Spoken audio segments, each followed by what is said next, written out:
Selon la légende, le roi Midas était un roi très riche. Il avait plus d'or que tout autre roi du monde. Le roi Midas avait également une fille précieuse, nommée Marigold. Mais rien ne lui était plus précieux que son or jaune brillant. Il en souhaitait donc plus. Un jour, alors que le roi comptait son argent, un garçon fée apparut devant lui. La fée assura à Midas qu'il avait plus d'or que quiconque, mais le roi en voulait toujours plus.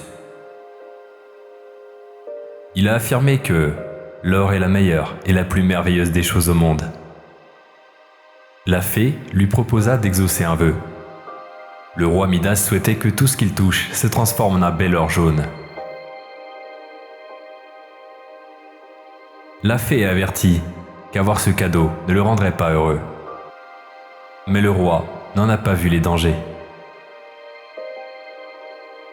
Le lendemain matin, le roi Midas se réveilla avec impatience pour vérifier si la promesse de la fée s'était réalisée.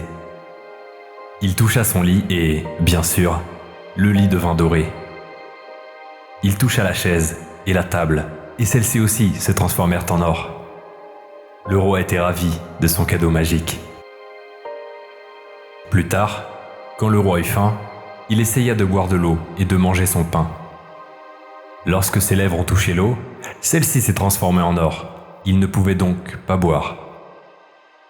Le pain s'est également transformé en or dans ses mains, de sorte qu'il ne pouvait pas manger. Marigold a couru du jardin pour saluer le roi, et quand elle l'a embrassé, elle s'est immédiatement transformée en statue dorée. Le roi Midas était rempli de terreur lorsqu'il réalisa ce qu'il avait fait. Tout le bonheur qu'il avait ressenti lorsqu'il avait reçu son cadeau pour la première fois était maintenant parti. Il a appelé la fée, il l'a supplié de retirer l'horrible cadeau. Il a supplié la fée de tout emporter, pourvu qu'il rende sa fille.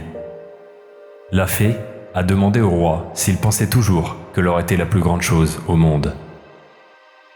Mais le roi avait appris sa leçon. Lorsque la fée fut satisfaite, il conseilla au roi d'aller à la source du jardin, de remplir une cruche d'eau et d'arroser tout ce que le roi avait touché. Midas se précipita vers la source et aspergea rapidement la tête de sa fille avec de l'eau. Instantanément, elle est revenue à la normale, donnant un baiser à son père. Le roi a saupoudré la nourriture et s'est assis avec sa fille pour manger. Beaucoup plus reconnaissant de la bonne nourriture et de la compagnie de sa fille que tous ces torts superflus.